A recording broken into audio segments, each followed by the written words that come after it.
Hey folks, welcome to Black Gumbo. Today we're going to make a trellis system for tomatoes or cucumbers or anything that can climb a string. Well,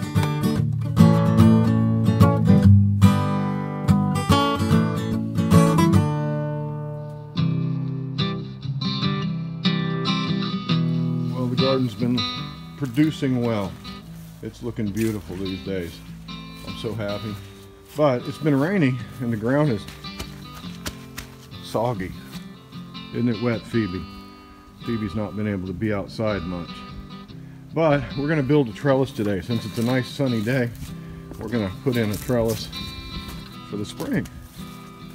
But I thought I'd walk around and look at my garden since I haven't had the chance to with all the rain. Man, look at that mustard. That's awesome. Well, it's not too early to start planning for spring gardening. It's just about Christmas, and my winter garden is doing really well. But I wanted to take this time to show you how to build a trellis. And this is a trellis I found watching Josh Sattin. His channel is very good. Go check it out. He does kind of suburban market gardening. And this is his trellis to make you jealous. And so I'm basically just going to take his design and apply it to my garden. And it's real simple. Let me show you how to do that. This bed right here is my longest bed. And I'm going to put tomatoes in this in the spring. This will be all tomatoes, one row down one side, one row down the other, 18 plants total, about 28-inch spacing. And I'm going to train those up a single string. They're going to be indeterminate types. They're all going to be hybrids in this bed, and I'm going to train them as a single vine up the string. Once they get up to the top, then I'll let them do what they want. This trellis system is made of T-posts, and I've got a bunch of these T-posts over here. It's got a 1 1/4 inch PVC T that goes on the top, and through that hole passes conduit. I've got some 1/2 inch electrical conduit, and that will form the ridge from which our strings will drop down. Couldn't be simpler, real easy, and yeah, I got the T-posts on hand. I might as well do it.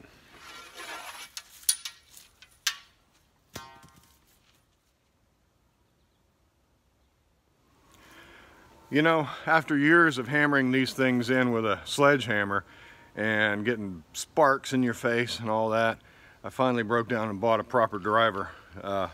Yeah, this will come in handy for pretty much the rest of my life. Let's get these things in.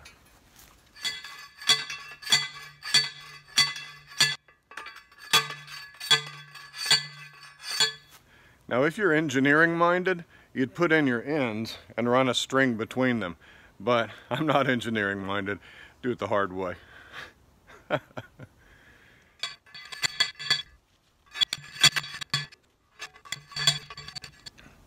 Just take your PVC T and rest it right on top. Couldn't be easier. Then we're going to pass the conduit through here. We're going to have to cut some conduit because it comes in 10-foot lengths, and my bed is not a perfect multiple of 10. So we're going to take 2 couplers and we'll cut off the excess. All right. Now, it doesn't look like much right now, but once this kind of unruly, not squared up trellis system is covered with tomato plants, you won't see all that unruliness. And yeah, again, if you're engineering minded, this is not the trellis in my yard for you. You might want to get out your level and make sure everything's perfectly plumb. It's too much work here, man. I'm just gardening. Okay, we have our T-posts in. We've got our T's on top of all the posts. Now all we need to do is run our conduit, electrical conduit. It's 1/2 inch electrical conduit, and we're going to run that through the T's. Should be simple. Let's see.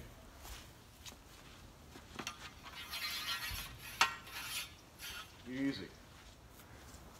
I'm going to need 3 10-foot lengths to run the length of my garden on both sides. And to put them together, they make these little connectors. It's just a little tube with a couple of set screws in there. Real simple.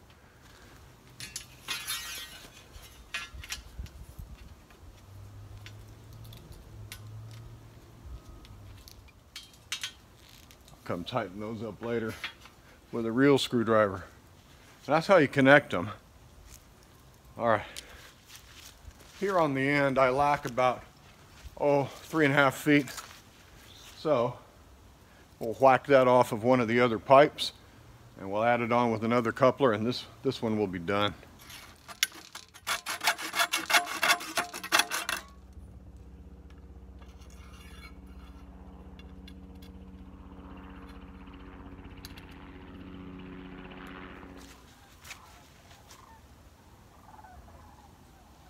Can you hear that? There's sandhill cranes up there. Takes me back to my youth when I was a duck and goose hunter, and sandhill cranes always came with the geese. Migratory birds were in the central flyway, and they kind of come to this area in the winter time, and that's a real nostalgic sound for me.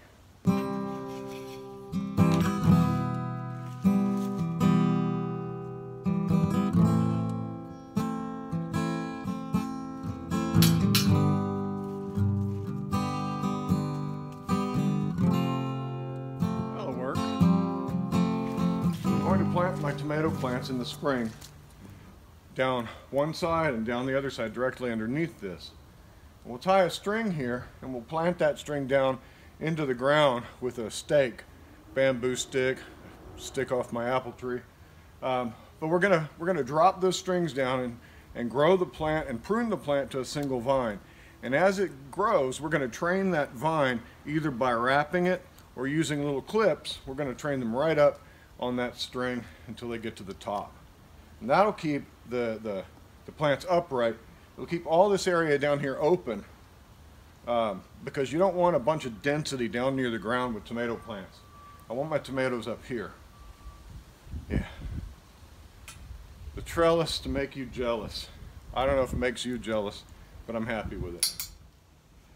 What we're going to do is tie our string to a stake, and I'm going to put this stake right in the ground where I'm going to grow my tomato. So right between these cabbages, right about there. And then I'll take the string, I'll bring it up here. Real simple. Doesn't have to be super tight. Just come in here now with this string, and our plant will be trained up this string here all the way. That's easy. That's about the easiest trellis you can get for tomatoes.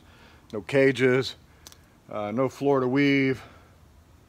And I've done all those, but yeah, that's the easiest way for what I want. Again, this is perfect for growing indeterminates on a single vine that put out a lot of fruit, especially if they put out heavy fruit like those long cascading branches full of fruit, and you want them up off the ground. This conduit is enough to support all that weight all down the whole garden row, and this string is enough to train that plant up to this point.